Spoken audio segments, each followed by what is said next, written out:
I'll see how far this video goes, but it'll start off as a response video to Smiling Andy. He's apparently made his last, for a little while, depression and antinatalism video, called it The Verdict 100, video 100. So paraphrasing his videos, it's mostly an attack on Benatar for being a psychotic, cult-leading depressive who doesn't know the value of what he considers to have value, which is the joke here, right? I mean, he'll use the word value when it's to his advantage, when he thinks there's things people should value in life. But if people value something different than him, they're wrong in that circumstance. But when it's to his convenience, there's no such thing as value. I mean, well, whatever. There's no point in making the argument before the video, I suppose. But I haven't watched it yet, so we'll see what it is. But it's no doubt going to be crap. I did see My Misery and Me, so apparently it has something to do with it all being opinion. Yeah, it's just an opinion. Yeah, we can say that about every single thing in the universe, just about, right? To some extent, it's an opinion, but it's an opinion based on facts. There's credible opinions and less credible opinions. So again, this is just pointless. It's like calling all value judgments the same. I mean, I'll make the argument here. I mean, you know, there's a huge difference between having an argument with somebody about plain potato chips versus potato chips with ridges. It's completely a subjective thing. It's really hard to come up with an objective list of facts that demonstrate that ridge potato chips are somehow better. They both have their unique character. They're both potato chippy, so you might make the argument maybe you get a half ounce more with one bag, and that would be persuasive to me. You know, which one gives you more potato. But regardless, you know, that's just a bullshit argument. Now, if we're going to argue about whether rape is right or wrong, now isn't that going to be a distinctly different argument? It's really not about some sort of subjective crap. It's about intellectual thoughts and understandings of what's happening, what's the event actually represent. It's not about, we're not talking about your sister being raped, we're just talking about any woman. We're just talking about a fact. Or vegetarianism, or these other subjects. These aren't arguments about subjective emotional taste matters of taste. They're arguments about what we understand reality to be. And there's a distinct difference, and you're smart enough to know that there are distinctly different qualities of belief system. Some are grotesquely silly, and some are well-tested theory, and it's just idiotic to throw them all in the same category and just say they're just opinions. No, that's just so bogus, buddy. 100. Well, it's been a bit of a road, but I've enjoyed every second of it. So you've enjoyed a conversation that centers around the idea of wasted suffering in the world, billions of squandered existences in a sense, this idea of imposition, of basically birthing people to forced march for grotesque imbeciles who should never have the right to reproduce in the first place. They wouldn't be given the right by any rational intelligence. They only have a right because a DNA molecule doesn't care how dumb its host is, you know, and that entertains you. So I guess that's part of the problem right there. The very fact that this conversation would entertain you, a conversation about this vulnerability or mortality, how difficult life can be, how painful it can be. That entertains you. Yeah, I'd say that's telling right there. It's just telling right in the beginning. We're already at a huge impasse because I can't for the life of me understand how that could be entertaining. It's like, you know, I mean, there have been shows made about, you know, hospital dramas and all that stuff, and yeah, I have to frankly say I just don't get it. I don't get war comedies. I don't get a lot of things that don't make a hell of a lot of sense. And it doesn't make any sense that you're entertained by this glib conversation that involves the welfare of other people, and you just glibly, you know, and mockingly minimize and tarnish and spit upon the circumstance of that pain with your, well, just kill yourself kind of crap. I guess it's time for me to sort of look back and see where I've come, what I've learned. And generally, my view of the antinatalist phenomenon is that, for what it's worth, and I doubt many antinatalists are terribly worried about my opinion, it is, at best, an opinion. At best, just an opinion. So it barely even qualifies for being called an opinion, right? A philosophy held by people like Jack Kevorkian, Mark Twain, Schopenhauer, you know. Yeah, go ahead and trivialize all of us, you know, and argue that somehow we haven't made coherent arguments, that we haven't put things on the table that you still haven't answered. Just simple thought experiments. Like, what exactly would you expect from a Frankenstein monster in that circumstance? You know, I mean, you should just sit around and just say, let Dr. Frankenstein continue making Frankensteins. No problem. You know, you haven't dealt with anything, any of the substance of the argument, the whole idea of the imposition. You just ignore the fact that these words even exist. You basically eviscerated the idea of harm. I mean, it's just insane lengths you've gone to. You've destroyed concepts like imposition and harm to convolute and pervert the universe so you can make some kind of response. And then you're going to say something, it's just an opinion? Well, it's just an opinion that provoked you into doing something so preposterous that in future videos, if you commentate on anything, and you ever say the word harm or value, you're going to look like a complete ass. And maybe somebody will point out your hypocrisy, or maybe they'll play your old video and just point out, well, wait a minute, this is what this guy said about harm before. Why is this harm somehow important and the harm he was talking about before wasn't? Why is this imposition possible when he didn't think it was an imposition to do that? So if you're already established, you have built yourself a foundation from which you can talk about nothing.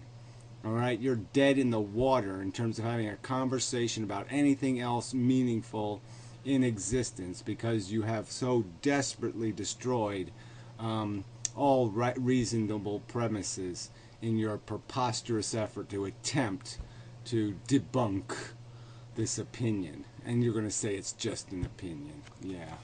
Pretty lame, buddy. It's a value judgment placed upon existence itself. Well, duh. I mean, duh. So you came to that conclusion. It says better never to have been. Yes, it's a value judgment, quite obviously. Quite obviously, the philosophy is built on arriving at a value understanding. The whole asymmetry has got value judgment written all over it. So, wow, what an observation. And as value judgments are just value judgments, it's... Okay, that doesn't say much, does it? Value judgments are just value judgments. Right, so if you ever in the future make any video where you imply that something is wrong or bad behavior or would be better suited if we didn't do that, the guy can just make the argument. Well, you said value judgments are just value judgments, so my value judgments are as good as yours. You have no merit in making any comparisons or judgments. You won't allow reason to be part of the argument because they're all subjective. So again, you can't say anything about anything ever again. You're completely broken as a rational argumentator. Arguable. I don't think it's possible to debunk it. I don't think it's possible to even win anyone over from an antinatalist position. That's, again, just like coming to antinatalism. Leaving antinatalism is something that only the individual can do for his or herself. Oh, well, there are people that do vacillate, okay, based on their personal emotional circumstances. So with any, there's always people that hold beliefs for different reasons. But I mean, it's obviously not a conclusion you reach casually or superficially. It's so opposite in intuition and every other cultural standard. So obviously you don't ever migrate to such a belief system for no reason. You must have pretty strong reason to gravitate to a truth like that. It's telling that David Benatar's book, Better Never to Have Been, The Harm of Coming into Existence, starts off with an adjective, which is better, which is the ultimate value judgment. Better, worse. It's just about the most basic function of logic is to make those value judgments. That's what logic does. It takes two statements and it says which one is better, and it just keeps improving the statement by comparison. That's the function of logic. It's the function of computers and smartphones, and everything functions based on this principle of comparison. Oh, amazing statement. Just amazing. Value judgments is foundational to existence. It's just an adjective that places value on certain things, as it were, arbitrarily. Well, you said arbitrarily. Now, again, that's just... It's an outrageous statement from anybody who wants to have any rational credibility. He doesn't arbitrarily. The whole book explains exactly why that definition is what it is. I mean, it's just idiotic to say arbitrary. It's based on this idea that the harm has the greater weight, and that the harm is created out of deprivation anyway, the pleasures that you're pursuing. And that's why the harm is acceptable, and that's because the organism is built that way. And he talks about the bias, and he talks about all this stuff, and you just don't pay any attention to those very lucid arguments. Like you just proved here. It's not arbitrary. He didn't just pull it out of a hat. It places value judgments on existence itself. It presents itself, David Benatar's book presents... Well, existence itself, by rational understanding, is abiogenesis and evolution. You don't think that's a process that can be judged? Well, of course it can. All right? The asteroid hitting Earth and annihilating the dinosaurs could be judged. Well, was that a good event for evolution of life on Earth, or a bad event? Was the short-term pain of the dinosaurs worth the long-term gain of the mammals? These are questions that can be asked. Whether they can be answered coherently is another issue, but I'm just saying these are rational questions to ask. It's the argument as logical and reasonable and rational and philosophical, but it's loaded down with value judgments. Loaded down with value judgments. It's loaded down with simple premises. Now, you can disagree with the premises if you have. You stated that you don't think harm means much, and you think a box of chocolate mean everything. A wonderful, cherry-coated, the chocolate-coated cherry is just the most magnificent little thing, and your little glass of brandy, and your quiet music, and your little meowy cat, and this is to you such a beautiful, fantastic moment, like maybe when you see a few stars through the skylight in of your roof. And this to you is such a magnificent experience that, yes, you would accept a 6-year-old kid having cancer for it. And Benatar and me and a lot of other people would say, wait a minute, when I calculate this out, yeah, that crap is just chasing an idiotic desire. That's like me watching a baseball team win the World Series and say, yay, our side won, and not recognizing the fact that, oh yeah, that means that all those other teams, those 30 other teams, all lost. Yeah, we created a whole bunch more losers than we did winners, and maybe I shouldn't be happy. And appeals to emotion and all that. Yeah, right. You're just loaded with appeals to emotion. Your whole argument is veiled in this emotional stoicism, this idea that we're endeavoring to persevere kind of crap. You're preying on people's egos. You're calling essentially anybody who's defeatist a loser. all that sort of baggage that comes with rhetorical language. I don't think it's possible not to have rhetorical language or emotional language in such a debate. Well, I think it's quite possible, but yeah, you did nothing to foster anything else but derogatory, insulting, hostile, nasty debate. You started it off right there, anti-natalism and depression. You chose to slander a belief system. Just as if I had associated two subjects like natalism and pink balloon chasing, or happy juice, or some other bullshit derogatory statement. It's a statement in itself, and it provokes defensive ridicule. Worth living, because that's an inherently value-based or value-laden question. You can't ask someone for an opinion and then sort of hold it against them that they express one. Well, no one's holding it against it. You didn't express an opinion. You slandered and then hobbled and attacked everybody who held the belief. You called them cultists and depressives. You said the only membership they're attracting are depressives. You said a lot of things that are not fair, not accurate, and slanderous. And then you're expecting some kind of civil conversation. You asked for nothing less than what you got. Or nothing more, however the right way to say that is. And I'm not judging anyone for that. But as I say, it is nothing more than a value judgment. It is an opinion. Well, whatever. I mean, like any intellectual who says this is meaningful to somebody, this should be meaningful to somebody, we should just put everything in the same class. Everything's a value judgment. So if you're making an argument for vegetarianism, it's just a value judgment. If you're making an argument against rape or some other slavery, it doesn't matter what it is. It's just a value judgment. Okay, and we can say that it's just the same thing as having an argument about what color is the best color for cars. What color should we just go out and do a popularity poll and we'll just find out what the best color for cars is? And we'll call that the same thing as making determinations and judgments about, say, if we're going to invest money on malaria, whether we should spend the money on the victims of malaria or whether we should spend the money on a cure.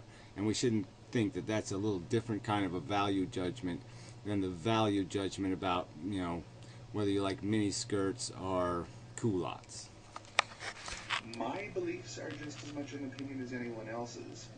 My view of the whole thing is just a value judgment. My view of antinatalism is a value judgment. Well, exactly. You're the one with this arbitrary, I don't like it kind of statement. You don't make an argument. You don't address any of the arguments made by the anti-natalist. You just slander them with some sort of you're a depressive, you're a pessimist, and you're satisfied with just saying that's as far as this conversation needs to go. So you'll call you optimist, we'll call us pessimist, and then we won't have a conversation. Bravo, brilliant. Sorry, fail all over the place. I freely admit that. Does antinatalism come off looking like a religion? It certainly does. Well, from your perspective, well, right. You can't qualify that with anything. Dogma, you have none of that. There's no organization. There's no effort to manipulate or steal money. There's no deception. There's no manipulation of naivete. I mean, it's exactly the opposite. You really, to be a functional anti-natalist, you're going to have to endure a lot of scrutiny from people. So yeah, none of that fits. But your side, yeah, I can point to your silly response videos from your type of person, the vacant, synthetic, cheap responses, the 4-minute videos saying I'm going to describe life in less than 4 minutes, gutless, amazingly gutless. The lack of any kind of direct contextual statement. Do you believe in abiogenesis? Do you believe in evolution? A bunch of veiled secret religions behind the scenes. Kant, little hidden Kants. Yeah, come on. Who's playing the game, buddy? My perspective, with my limited contact with antinatalists and antinatalist literature and thinking. Yeah, limited contact, meaning you didn't even read the book, you just quote mined. the argument. And again, you don't listen to the counter arguments because, well, somebody called you a fucker, so therefore you don't listen. So, I mean, your limitations, that sounds like a religion to me. Somebody's afraid of words. Well, yeah, that sounds like a religious kook to me. And the main one is the prickly sort of defensiveness that one gets when dealing with at least the YouTube anti-natalist subculture. Oh yeah, right. Come on, like you're not going to get the same kind of prickliness on a million political subjects you could talk about. The same kind of campishness. Are they all cults? You know, is capitalism a cult? Is people who defend Social Security, are they cult members? I mean, this is just such crap as an argument. It's difficult to find antinatalists anywhere else apart from YouTube. Not that I would look very hard, but the fact that, generally speaking, people making cases for YouTube or for YouTube antinatalism are generally extremely dismissive and denigrating towards anyone else's beliefs in anything, and denigrating and derogatory towards everyone. Yeah, whatever. That's right. That's right. Because it's traditionally anti-religion, anti a lot of things, and that's basically the start of this thing. And yeah, there needs to be dismissiveness. That's sort of the conclusion. It's the world should really have its fill of religious assholes, silly people who believe in fables and myths and nonsense. You little balloon-chasing Looney Tunes with your unicorns and your Gaia and your other crap, your made-up religions. And yeah, there's a certain point where the world has been destroyed enough by you assholes, and it's time that people fought back. And that voice is getting louder and louder. And you can pretend that it's just some tiny minority, but it's not a minority that's not growing. And I think once this gets fair exposure, you're going to lose the argument, decidedly. Everything. I think that it's a bit bizarre that people should get defensive whenever antinatalism is attacked, but it does seem to be that that's the case. Well, it's not getting attacked by a rational argument. It's getting attacked by a slander. Oh, I'm an anti-natalist because I'm personally depressed. You know, that's your argument. And I'm depressed for not any good reason. I'm not depressed because I'm living in a stupid world and I've recognized the stupidity. I'm not depressed because I can't stomach the injustice of the world. No, I'm depressed because what? I didn't get enough chocolate ice cream today. That's your insinuation, asshole. And it's a bullshit insinuation. Any philosophy that's all negative, you're going to taint it with this idea of you're a depressive. All right? That's your basic function. All right? Is there any negative human, anti-human, anti-future existence philosophy that could possibly exist? Anybody who figured it out on a piece of paper that doom is inevitable, you know, that there's no way for us to escape our destruction? Anybody who does that, anything negative, you're just going to put them in this category, and you're going to call that a fair argument. Well, I call it a completely bogus argument. There is negative in the world. You're saying there isn't any because life itself doesn't contain it. Life itself is so redeeming and so glowy and so sparkly and so purposeful that there's no possibility that the whole thing could be made out of maggots. I mean, it's just a bullshit argument. And anybody who sees flaw in it is going to be critiqued by this simple accusation, you're a depressive. I mean, it's just so bogus that you've just declared the victory of your position as if there's no such thing as excessive optimism. I mean, what a pile of crap. And again, that inevitably points to some sort of fanaticism or emotional investment in the whole thing, which is fine, again. Yeah, well, if people can't get emotionally invested in subjects relating to harm, the suffering of human beings, the suffering of animals. I mean, if they can't get emotionally invested in that, what exactly are they supposed to be emotionally invested in? Oh, that's right. Let's kill the Yankee fans because I'm a Red Sox fan. Right? That's what people should be emotionally invested in? Or maybe Google Corporation. Some people are saying nasty things about Google Corporation. Let's go save the reputation of the corporation. That's what they should be emotionally invested in? I mean, come on. Well, I mean, this is just almost ludicrous, right? The most important subject in the world, the creation of life and the end of life. These are the most important subjects in the world, how you take life, how you force life on something, or give life. And you're going to sit there and say people shouldn't be emotionally invested. Amazing. Again, it does end up, whether it likes it or not, looking like a religion. Yeah, whatever. It doesn't look anything like a religion to anybody who's rational, okay? So if you think it looks like a religion, I'm telling you, you're not being fair, you're not rational, you're not a straight-up person. You're a petty weasel, and it's a silly gear in your head that sees that, because there's absolutely no comparison. There's no dogma from a god, there's no controlling of the membership, there's no manipulation, there's no propaganda. Find me the propaganda, find me the manipulation, and then you can make your argument. But none of it's there, so it can't be labeled as a religion. It's upfront, in your face philosophy. I mean, it can't be any more honest and in your face. And by the same token, anyone would say that perhaps about the points of view that I've put across. Yeah, so then what's the frickin' point of your argument, right? If you're going to negate it by saying, well, somebody could legitimately just call me as much a propagandist, well, there you go. But I don't think that's true. You're obviously a propagandist. Obviously a propagandist, and we're not. So you've just made you're now doing the typical psychological manipulation, the liar type argument, where you make the accusation and then make a half accusation about yourself, attempting to neutralize the accusation that that's a false accusation. So now you've legitimized the accusation by turning it on yourself, but obviously when you pointed the gun at yourself, there's no bullets in it, right? So yeah, just more tactic, more ploy, more propaganda. That's what that's called, asshole. It's called propaganda. No effort to even hide the religious imagery that I use in my own way of... Yeah, that's right. Your own way of propagandizing. Yeah, exactly.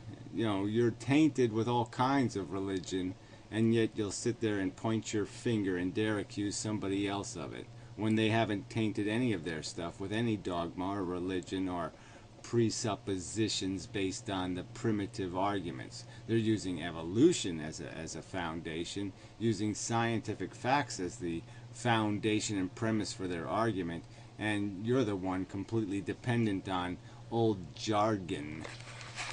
Describing what cliches. I won't really say beliefs, but my sort of tools and metaphors for trying to figure out reality.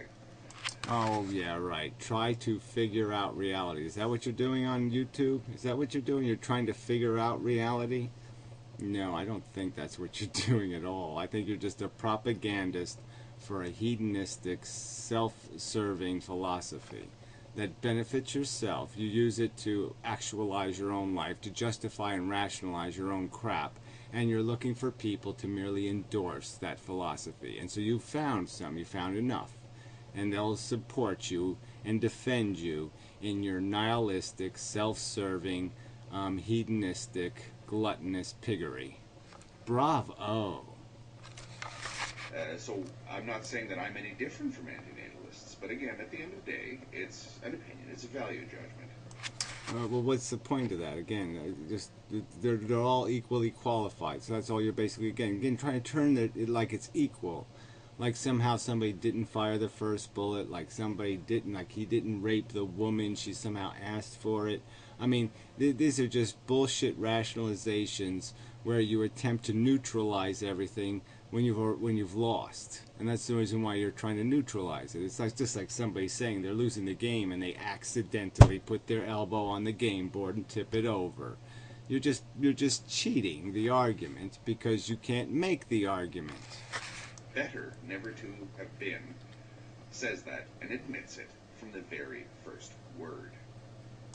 Well, whatever. That's not exactly true. Again, the book is about defending an argument. It doesn't just say it's all subjective, it doesn't mean anything, and it's just my opinion. No, it says here's the argument, and the evidence seems pretty conclusive. So that is another lie, buddy. Thank you. Yeah, whatever. So anyway, nice try, but no sale again. And like I said, I'll be curious to see where you make any future relevant arguments about anything, because you have declared it inappropriate to make value judgments. So I don't know how you could opine on any subject in the future without somebody just taking direct quotes from your videos and just pointing out how the fuck is it, what's this double standard about, Andy? I mean, you're just a glaring hypocrite. Is that all they're supposed to conclude? Because your hypocrisy will be that. It will be glaring. So good luck with that, buddy. Yeah, so probably, I mean, there are other comments I want to respond to, but I really don't got a ton of time, and, you know, a half-hour video. So anyway, big news is, I'll put this on the end of the video.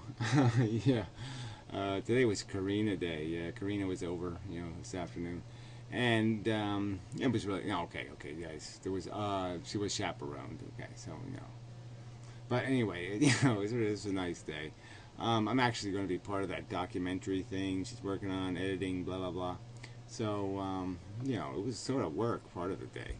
But anyway, it was good, and such. So eventually I'll post some bits and pieces or whatever I can pull off of whatever cameraing I got of it that doesn't trespass upon the content, and, well, whatever. I don't even know when I'll get around to it, but, you know, it's eventually pieces will drivel onto the website. So anyway, but it was really nice and such. I'm really tired. People suck. Yeah, they just... Yeah, there was no way I could say it without it sounding wrong, but yes, I lose something in the experience, but not in that way. But anyway, so yeah, I'm really exhausted. Such. So anyway, till next time. No, I got, you know, who knows when. I guess I have so much that has to get done and so little time to do it. Anyway, till next time.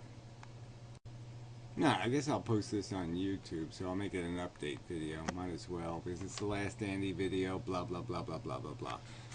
So anyway, I have done a couple of these stupid comment videos. It's about the determinism subject. I think they're getting to the point. The guy who made the comments that provoked these videos has made more comments, so I'll probably make a third version of that.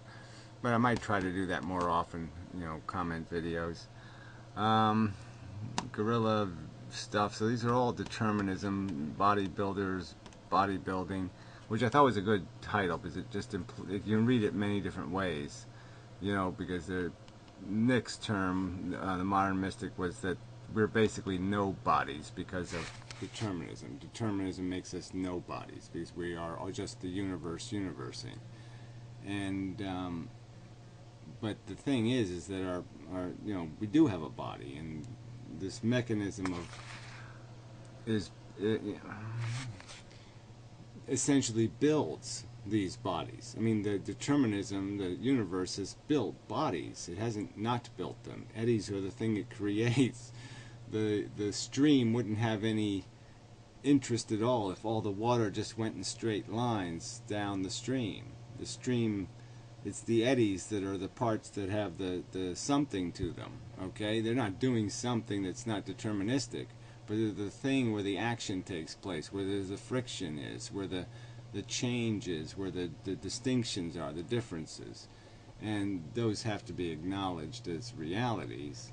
And it's also just very defeating to call us non-entities. We are entities, and we do make things happen.